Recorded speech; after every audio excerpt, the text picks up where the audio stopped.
Hello guys, हजुरहरूलाई स्वागत छ फेरि पनि मेरो भिडियोमा है। अन्त आज चाहिँ धेरै दिन बादमा चाहिँ म युट्युबमा भिडियो हाल्दैछु साथीहरू हैन। किन भन्दाखेरि चाहिँ अब अलिकति मलाई सन्चो थिएन, अलिकति म बिमारी थिएँ हैन। अन्त त्यही भएर चाहिँ भिडियो पनि बनाएको छैन। अन्त कति दिनदेखि नै भिडियो बनाएकै छैन हो साथीहरू। र पनि म अब बेला बेला भ्याउँदाखेरि टाइम पाउँदाखेरि हैन भिडियोहरू ल्याउँदैछु। अनि मलाई त आशा छ हजुरहरूले मेरो भिडियोलाई लाइक गर्नुहुन्छ भनेर। जतिजनाले हेर्नुहुन्छ हैन, हजुरहरू सबैजनालाई थ्याङ्क यू। जसरी नै मलाई फेसबुकमा माया गर्नुभएको छ त्यसरी नै युट्युबमा पनि मलाई सपोर्ट गर्नु होला भनेर भन्न चाहन्छु साथीहरू। अन्त अहिले चाहिँ म यतिको बिमारै छु, आज पनि म सन्चो छैन कि। र पनि अब के गर्नु, नानी लिनु जानु आँटेको छु हो, रेडी भएर बसिरहेको छु। अब चाहिँ म आज 12 बजी छुट्टी हुन्छ नि त, स्याटरडे हो कि। अन्त त्यही भएर चाहिँ नानी लिनु जानु आँटेको छु साथीहरू। आउनुहोस् है, अब तपाईँहरूलाई म देखाउँछु साथीहरू। अब चाहिँ म निस्किनु आँटेको, यहाँनिर ताला चाबी रेडी छ हो। अब चाहिँ म गएको यहाँनिर चाहिँ यस्तो अब ताला लाग्ने साथीहरू। यस्तो घाम लागिरहेको छ कि म चाहिँ यहाँ जाँदैछु घाममा एक्लै। यस्तो घाम लागिरहेछ, म ढिलो पनि भयो।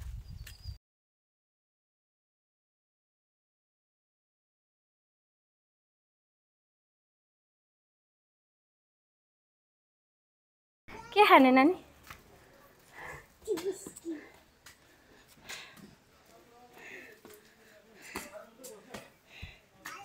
साथीहरू म चाहिँ नानी ल्याएर पनि फाइनल्ली घरमा आइसकेँ। नानी यहाँ हेर्नुहोस् चकचक यस्तो छ, यस्तो डरलाग्दो गरम भएको। म त हाफ पेन्ट लगाइदिएको आउने बित्तिकै जे सुकोस् हो, घरभित्र के हुन्छ होइन।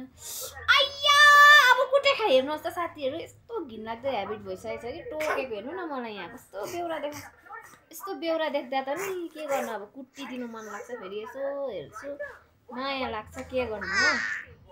यहाँ हेर्ने, यहाँ हेरिहाल्नुहोस्। ब्याड ह्याबिट, से आइ यस्तो भएको छ। बेसी माया गऱ्यो भने चाहिँ यस्तो छाडा हुन्छ है नानीहरू चाहिँ। तपाईँहरू पनि भनिदिएको छु, तपाईँहरूले पनि बेसी छाडा नपार्नु होला।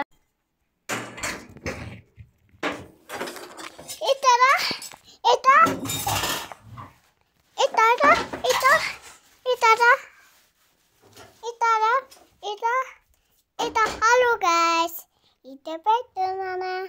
Ajure guria. So. Chu.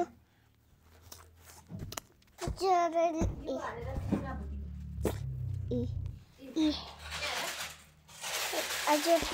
Amma.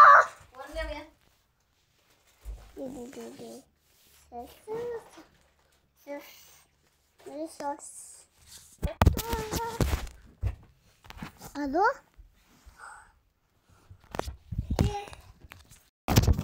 Guys म चाहिँ एकछिन रेस्ट गरेर पनि उठिसकेँ है। अन्त अब चाहिँ के गर्न आँटेको छु भने यो चिउरा भुट्नु पऱ्यो, खाजा है। अन्त बट्टामा पनि हाल्नु पऱ्यो, राख्नु पऱ्यो आधी चाहिँ है। त्यही हो, चिउरा भुट्नु आँटेको छु। चिउरा चाहिँ अब यो घिउ हालेर भुट्नु आँटेको छु। यो घिउ चाहिँ नि आफै बनाएको मैले।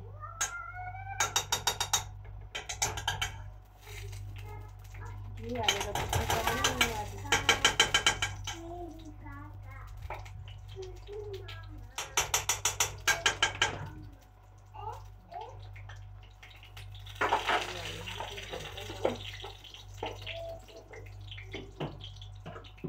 घिउमा कम्ती तेल पनि मिसाइदिनु पर्छ, कम्ती रहेछ कि। त्यसो गऱ्यो भने चाहिँ घिउकै फ्लेभर आउँछ तेलमा पनि। फेरि खानु भनेपछि कसको गुडियाहरू कहाँ राख्नुपर्छ बेबी? गुडियाहरू कहाँ राख्नुपर्छ? सबै लैजाऊ, आफ्नो आफ्नो जग्गामा राख, ओके? बेसी छाडा हुने होइन। यहाँ रेडी हुँदैछ है साथीहरू।